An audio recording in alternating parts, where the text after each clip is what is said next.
Je me souviens du claquement discret de la porte, à minuit, du pas retenu dans le couloir, de mon prénom murmuré à travers l'ombre.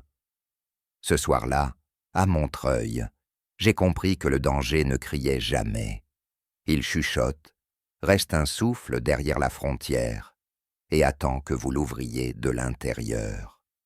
À 27 ans, vivant chez ma mère, récemment remariée, je tombe dans une attraction interdite pour son mari, Thomas, 44 ans. Entre peur et désir, notre proximité devient une braise qui menace d'embraser toute la maison. Quand Thomas a emménagé chez nous, Montreuil a semblé se rétrécir. Les couloirs, d'ordinaire neutre, prenaient la couleur d'un parfum boisé qui restait dans l'air. J'ai 27 ans, lui en a 44, et tout le monde est parfaitement majeur. C'est sans doute la seule chose simple dans cette histoire. Au début, j'ai cru que je m'habituerais, partager la cuisine, croiser son sourire, empiler des cartons au grenier. Mais très vite, quelque chose s'est déplacé en moi, comme si une pièce oubliée venait d'être allumée. Les premiers jours, ce n'étaient que des détails. Son regard accroché au mien, une fraction de trop. Un « merci » dit bas. Une main qui effleure la mienne en me tendant le sel. La chaleur peau à peau n'existait pas encore, seulement une promesse dans l'air. Je riais aux anecdotes d'Isabelle, mais j'entendais mon cœur cogner trop fort quand Thomas riait aussi. Le monde se resserrait en un triangle simple et impossible. Ma mère, lui, moi. Et, au centre, un silence chargé. Le samedi, quand Isabelle partait au marché, Thomas trouvait toujours une raison de traîner près de moi.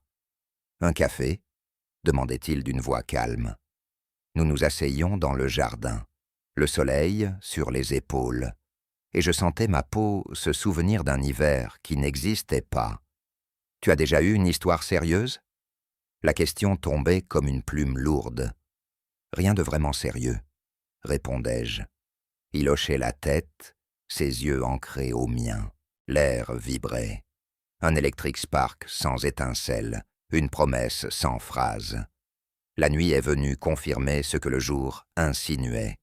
Vers minuit, un pas discret dans le couloir. Ma porte, mon prénom, à peine un souffle.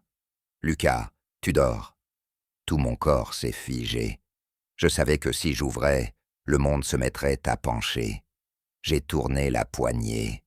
Dans l'ombre, son visage semblait plus nu que d'habitude, et il souriait avec une prudence qui me donnait des frissons le long de l'échine. « Je n'arrive pas à dormir, » dit-il. Moi non plus. Il était resté sur le seuil, comme si le parquet lui brûlait les pieds. On doit parler de ça. Sa main a trouvé mon épaule, un toucher qui s'attarde. Et j'ai senti la chaleur monter entre nous. Le silence entre nous brûlait plus fort que n'importe quel mot. Nos lèvres presque se sont trouvées. Puis la maison a craqué, comme pour nous rappeler qu'elle avait des murs. Il est reparti, et la nuit n'a plus voulu de sommeil. Les jours suivants furent une succession de micro-séismes. Dans le salon, son souffle contre mon oreille pour me montrer un plan d'immeuble, à table, ses doigts qui frôlent mon poignet. Dans l'entrée, nos épaules qui se brossent, a dangerous closeness dans un espace trop étroit. Mon cœur battait trop fort, et pourtant tout paraissait feutré, comme si la réalité prenait des gants. « Tu sais très bien de quoi je parle », m'a-t-il soufflé un matin, nos yeux verrouillés. J'ai voulu répondre, j'ai avalé ma salive, chaque nerf était réveillé. Le soir où tout a basculé, Isabelle s'était couchée plus tôt à cause d'une migraine. Le salon baignait dans une lumière chaude. Un film murmurait. Thomas s'est assis près de moi, un peu trop près.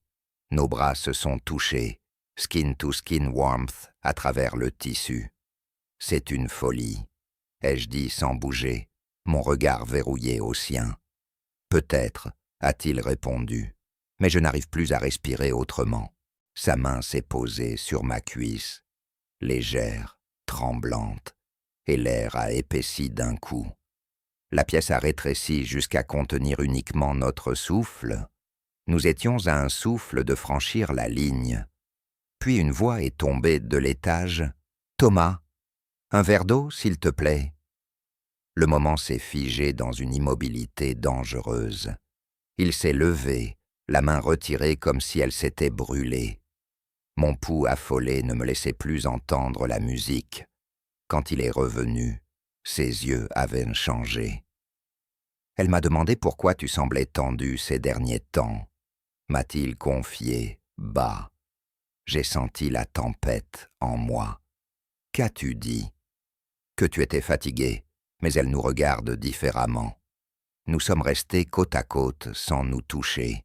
J'avais le goût du risque sur la langue et une loyauté qui tirait dans l'autre sens. Entre le bonheur des autres et le mien, mon cœur n'arrivait plus à choisir. Les heures suivantes furent un exercice de retenue. À table, je sentais ses yeux glisser sur moi et repartir. Le moindre bruit d'escalier me faisait sursauter. Je rêvais d'un monde où notre closeness ne serait pas une falaise, mais un chemin.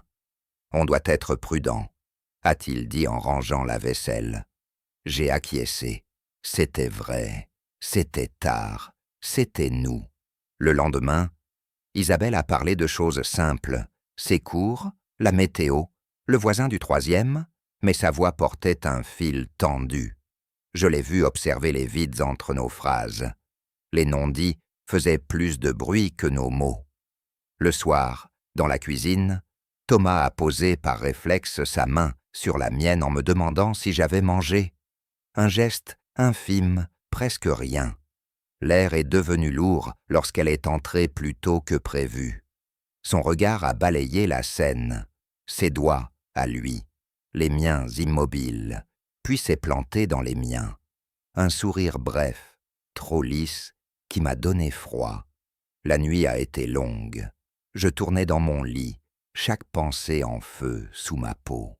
Et si tout s'écroulait, demandait une voix. Et si c'était la seule vérité, répliquait une autre. Son souffle contre ma peau, souvenir inventé, ne me laissait pas dormir. Je comptais les pas qui n'arrivaient pas dans le couloir. La maison retenait son souffle avec moi. Vers 3 heures, 3 coups discrets. Je me suis levé, cœur au bord des lèvres. Mais ce n'était pas Thomas. « Lucas, tu peux venir ?» La voix d'Isabelle était basse, étranglée, et me traversa comme une lame tiède. Dans le salon, elle était assise, les mains jointes, les yeux rougis mais clairs. « Il faut qu'on parle », a-t-elle dit. Et cette fois, j'ai besoin de la vérité. J'ai ouvert la bouche pour répondre, et la porte du couloir a grincé derrière moi. Isabelle me fixait sans cligner, les mains serrées comme si elle retenait quelque chose qui fuyait. « Dis-moi ce qui se passe. » Derrière moi, un grincement de bois, et Thomas apparut au seuil, trop calme pour être tranquille. Le salon devint une partie d'échecs. Chaque mot ressemblait à un coup qui pourrait renverser la table. « Il n'y a rien, » ai-je dit. Le mensonge avait le goût du métal. Thomas fit un pas, puis se ravisa. « Je dors mal, j'ai proposé une tisane. » Isabelle eut un sourire pâle. À 3 heures. Son regard glissa sur la distance minuscule entre nos corps. Le silence s'épaissit, lourd de nos secrets. Je sentis mon cœur cogner trop fort. Sa main frôla la coudoir, presque la mienne, et l'air devint trop chaud pour respirer normalement. « Je ne veux pas vivre dans l'ombre, » dit-elle. « S'il y a quelque chose, j'ai besoin de l'entendre de ta bouche, Lucas. » Je n'ai pas répondu. À un souffle de franchir la ligne, je me suis condamné à rester du bon côté. Je suis juste nerveux. Thomas baissa les yeux. On aurait dit que l'aveu lui brûlait la gorge. La scène se figea dans une immobilité dangereuse. Le lendemain, elle quitta la table plus tôt et nous laissa la vaisselle. L'eau coulait trop fort. « J'aurais dû parler », murmura Thomas, son souffle près de mon oreille. le feu prit sous ma peau. Pas comme ça, dis-je. Il effleura mes doigts, un toucher qui s'attarda, et tout mon corps frissonna. Nous étions retenus par un fil invisible qui pouvait céder à n'importe quel instant.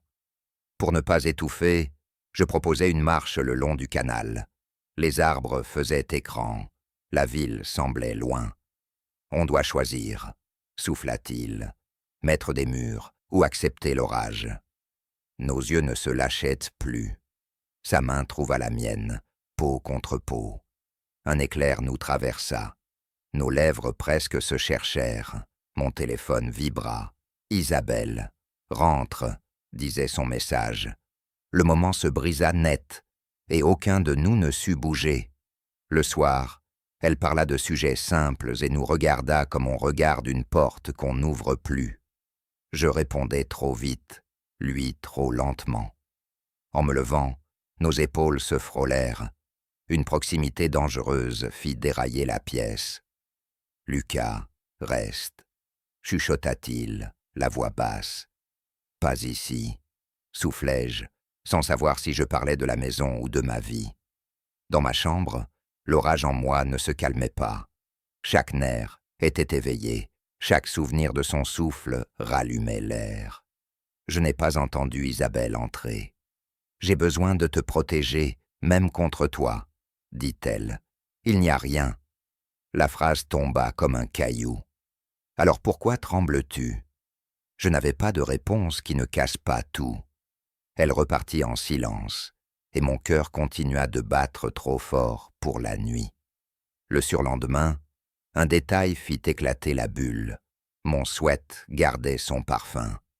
Isabelle le prit, inspira brièvement, et le reposa comme une preuve invisible. Elle saisit ses clés. « Ce soir, je dîne dehors, mangez sans moi. » Ce « vous » me traversa. Le soir, Thomas s'assit près de moi. Le film sur l'écran n'était plus qu'un bruit. Nos mains restaient à une distance dérisoire. « Je ne veux pas te faire de mal, » dit-il. « Alors ne reste pas, » répondis-je. Il resta. Son genou toucha le mien. L'air s'embrasa. Mon cœur battait trop fort. La pièce devint trop petite. La clé tourna plus tôt que prévu. Isabelle entra, et nos yeux se figèrent. Rien d'avoué, rien d'illégal, et pourtant tout parlait. Elle posa son sac, respira, sortit son téléphone et le déposa sur la table. Une photo floue, nos silhouettes trop proches au bord de l'eau. « Dites-moi ce que je regarde. » Personne ne répondit. La nuit resserra son étau jusqu'au silence. « Très bien, » dit-elle enfin. « Demain, on règle ça.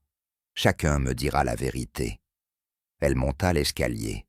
Une marche grinça.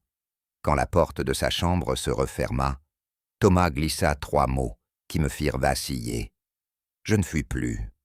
Sa main s'arrêta juste avant la mienne. Un souffle, rien. Et pourtant, tout. Le monde retint sa respiration. Dans cet espace minuscule, j'ai compris que l'aube ne nous appartiendrait plus. Au matin, Isabelle nous réunit autour d'un café sans goût. Pas de cris, seulement des faits. Thomas parla le premier, la voix nue. « Je tiens à Lucas, trop. J'essaie d'être correct, je n'y arrive plus. » Le mot tomba au milieu de la table, propre et brûlant. Isabelle ferma les yeux une seconde. « Merci de ne pas mentir. » Puis son regard se planta dans le mien. « Et toi ?» J'avais des paravents. Je suis perdu, j'ai besoin de temps. Ils se disloquèrent. Oui, c'est là, je ne sais pas quoi en faire. Ses doigts tremblèrent. Alors on sépare les espaces. Tu dors chez Julien, Thomas, le canapé. J'ai besoin d'air. Le mot claqua, comme une fenêtre ouverte en hiver. Je fis une valise à l'aveugle, jetant au hasard ce qui me ressemblait. Thomas m'aida jusqu'à la porte. Sa main frôla la mienne, un toucher qui traîna un instant de trop. « Ce n'est pas un adieu », souffla-t-il. Je n'en savais rien, et ce doute me coupa le souffle. Chez Julien, la soirée eut l'odeur de l'amitié. Tu n'as rien à me prouver, dit-il sans me questionner. Sa main sur mon épaule devint un ancrage. Je respirais mieux, mais mon cœur restait indocile. Le lendemain, je devais rendre des clés à Thomas à son bureau. Je promis d'être bref. La porte vitrée se referma. Mon cœur s'emballa. Il m'attendait dans un couloir silencieux. « 1 minute, souffla-t-il. Nos yeux s'aimantèrent. Tu me manques. Sa main effleura mon poignet. Chaque nerf s'alluma. À un souffle de franchir la ligne, une collègue apparut. Son regard ralentit, signe qu'elle comprenait trop. « Réunion », dit-il, raide. Je partis, la peau brûlante, la tête pleine d'étincelles qui refusaient de s'éteindre. Isabelle m'écrivit « Ce soir, je te vois seule. » Au café, elle entourait une tasse froide. « Je ne suis pas ton ennemi. Si c'est de l'amour, je peux entendre, mais pas dans mon dos. » Je promis la distance. C'était ma trahison. M'éloigner de lui pour la préserver et me blesser autrement. J'écrivis à Thomas. « On arrête un moment. » Sa réponse tarda. « D'accord, si c'est le prix pour que tu restes entier. » Mon cœur se fendit en 2 lignes nettes qui ne se recollaient non pas.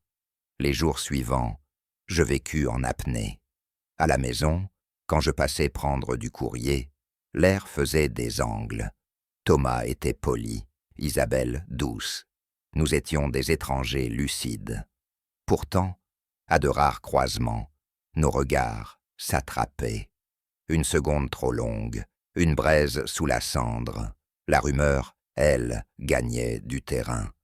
La voisine m'arrêta. « On vous a vu près du canal. » Sa voix n'était pas hostile, mais je rétrécis d'un cran. Je rentrai chez Julien, tremblant. « Ça va ?» Pas vraiment. Sa main sur mon épaule m'empêcha de dériver. Le travail n'aida pas. Un collègue glissa un « Tu as l'air ailleurs » qui piqua comme une aiguille. Je répondis trop vite, comme si je pouvais fermer une porte en plein jour. Je pris l'habitude de marcher après le dîner, pour user le tumulte. La nuit sentait l'orage qui ne tombe pas. Parfois, sur un pont, j'écoutais mon cœur battre trop fort, comme s'il voulait me convaincre de sa propre existence. Isabelle m'annonça « Je pars quelques jours chez ma sœur. À mon retour, on décidera. » Le soir où elle ferma la porte, mon téléphone vibra. Thomas. Elle n'est plus là, on se parle. Je ne répondis pas tout de suite. Dire oui ferait bouger le sol. J'allais jusqu'au square. Il m'attendait, immobile. « Je te respecte, » dit-il, « mais je n'arrive pas à t'oublier. » La proximité devint un aveu sans phrase. Son souffle tout près mit l'air en feu. On garde nos promesses? On essaye. Nos lèvres presque se cherchèrent. Je reculai, le cœur au bord. Si je cède, je te perds, et je la perds. Nous parlâmes de tout ce qui n'avait pas de solution. La peur, la loyauté, ce que l'on doit à ceux qu'on aime. Avant de partir, il prit ma main, peau contre peau, sans serrer. Le monde s'arrêta. « Rentre, » dit-il. « Je ne veux pas que la nuit décide pour nous. » Je le laissai là, une part de moi sur le banc. À 1 heure, la clé tourna du mauvais côté. Isabelle revenait plus tôt. Son message tomba avant que je ferme les yeux. Demain, tous les 3. Plus de faux semblants. La nuit se raidit autour de ma gorge.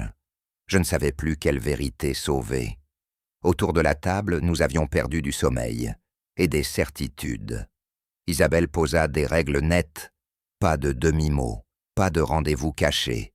Si vous tenez à lui, dites-le en face. Si vous tenez à moi, laissez-moi une chance de ne pas être humilié. Sa dignité me donna honte.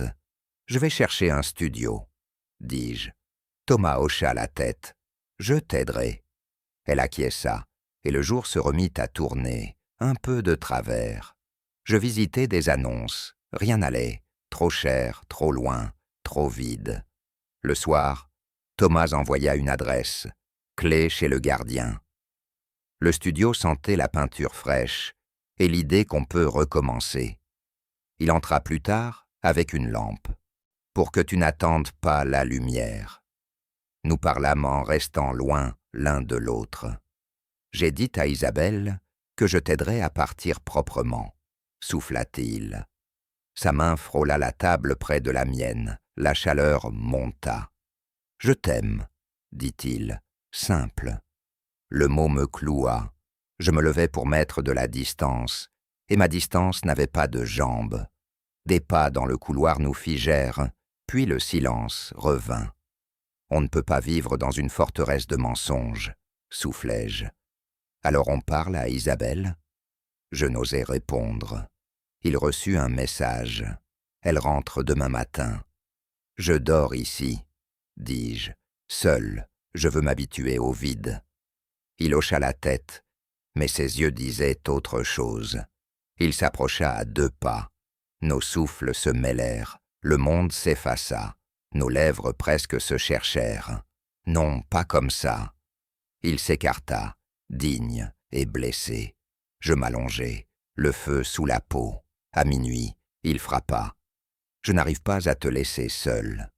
Il resta sur le seuil, la main contre l'encadrement près de mon épaule. Ferme, dis-je, ou entre et on se perd. Il ferma. De l'autre côté, je l'entendis respirer longtemps. Le silence brûlait plus fort que les mots, et mon cœur a pris un rythme nouveau, fait de manque et d'espoir. Le matin, j'emportai une boîte et revins chercher des vêtements. « J'accompagne », dit-il, pour éviter les malentendus. Nous montâmes l'escalier si près que nos mains se frôlaient sans se tenir. La porte s'ouvrit. Isabelle était là, plus tôt que prévu. Son regard passa sur nos épaules voisines, sur la clé brillante dans ma main, et s'arrêta sur nos visages trop vifs. « Vous alliez m'expliquer quand ? J'ai trouvé un studio, je pars cette semaine. » Et lui ? Il reste. Les mots me déchirèrent la gorge. Je n'ai jamais voulu te trahir. Elle hocha la tête. La trahison, ce n'est pas un geste, c'est le temps qu'on lui laisse pour s'installer. Elle revint avec une enveloppe, une voisine, des phrases allusives sur les garçons au canal. La honte me colla aux mains. « Inutile, dit-elle. Je ne vis pas avec le quartier, je vis avec vous. » Dans l'après-midi, Julien demanda des nouvelles. « J'avance, » répondis-je, sans savoir si c'était vrai. Thomas m'écrivit. « Je peux t'aider à déplacer les livres. » J'acceptai. Chaque aller-retour entre la maison et le studio posait une pierre sur un chemin que je n'avais pas prévu d'emprunter si vite. Nous travaillions en silence. Parfois, nos doigts se frôlaient et un frisson montait, tenace, raisonnable et fou à la fois. Ce soir, je dors chez ma sœur. Demain, je veux savoir si je vis avec un mari qui m'aime ou avec 2 hommes qui préfèrent se cacher. Le soir tomba. Dans la cuisine, à distance de bras, nous parlions comme si une règle invisible nous liait. « Je ne veux plus être un secret, » dis-je. « Moi non plus, » répondit-il. Il fit un pas. Nos ombres se touchèrent avant nous.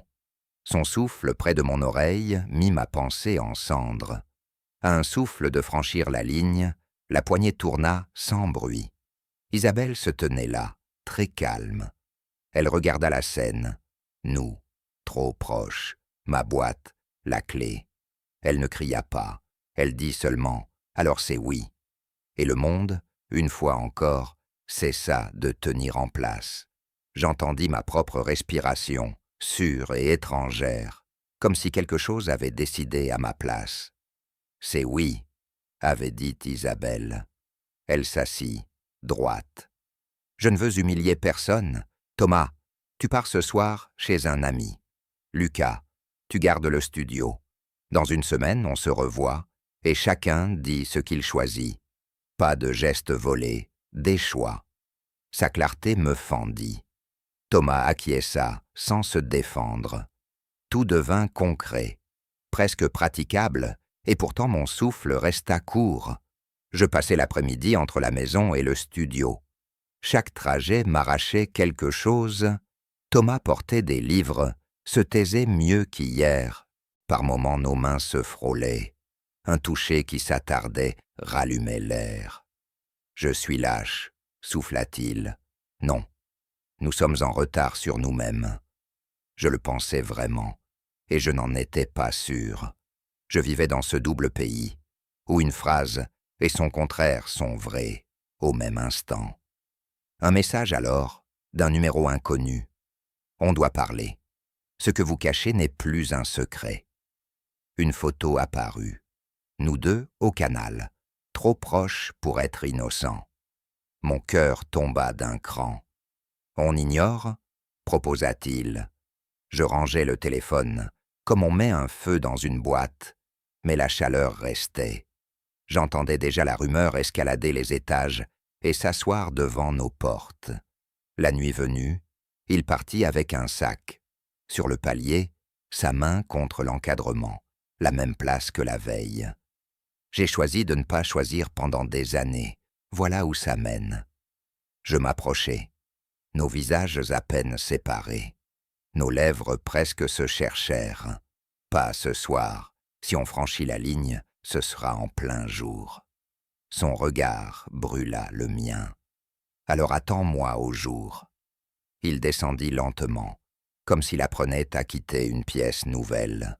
2 jours passèrent à apprivoiser le studio. Julien m'apporta des pâtes et un silence où poser ma tête. « Tu ne peux pas porter tous les mondes », dit-il doucement. Je hochai la tête. La nuit, pourtant, l'orage en moi reprenait. Son souffle, souvenir têtu, revenait contre mon oreille, chaque nerf à vif. Je me découvrais fait de contradictions qui tiraient en sens inverse et refusaient de se résoudre autrement que par la vérité. Le 3e jour, Thomas proposa le pont de Bercy. À la lumière. Il était là, appuyé contre la rambarde. J'ai parlé à Isabelle. Ce que je ressens pour toi n'est pas un accident. Elle ne me déteste pas, mais elle ne sait pas vivre dans ce triangle. Je veux dire la vérité à tout le monde. Tu es sûr? Non. Mais si je choisis la peur, je te perds quand même. Il s'approcha. La chaleur monta entre nous. On fait quoi? On parle chez toi ce soir, ensemble. J'acceptais, le cœur trop bruyant. Un nouveau message du même numéro. Ce soir, 21h, square de la mairie. Sinon je montre la photo.